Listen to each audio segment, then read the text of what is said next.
We met on this Haitian app called RANKONTRE.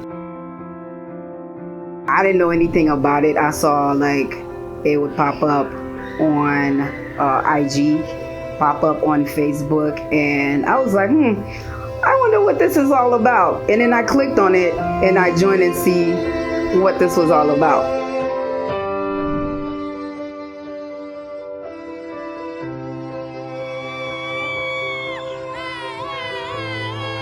What was your first impression of each other?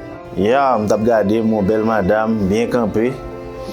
Mais c'est là nous commencer à parler et puis moi nous partager même objectif et puis me dit nous qu'a fait la route. Le samedi ça c'est mon pam non. Yeah. I thought he was funny. He didn't come off as thirsty because the guys on the app, they're bombarding you with messages after messages.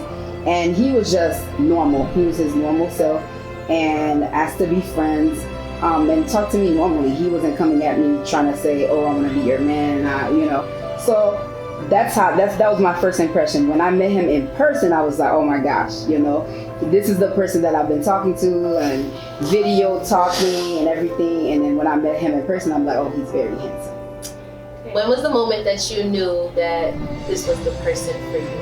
C'est là exactement nous commencer à parler. Donc objectif femme avec pas différent et puis me vinn dire bon, ça c'est exactement mon ça m'a cherché. Et puis moi prendre ba yo plus au sérieux, nous essayer parler plus long, nous essayer changer numéro et puis toute bagaille yo venir marcher par la suite. Donc c'est comme ça. For me, it was his calm nature. He's very calm, he's very patient, something that I'm not. Where I lack, he compliments me. So I was like, oh yeah, I think this is the person for me because this is something that I was lacking in other relationships. So overall, I would say people should try RANKONTRE. Try out the app for yourself because look at us today. Today we're married.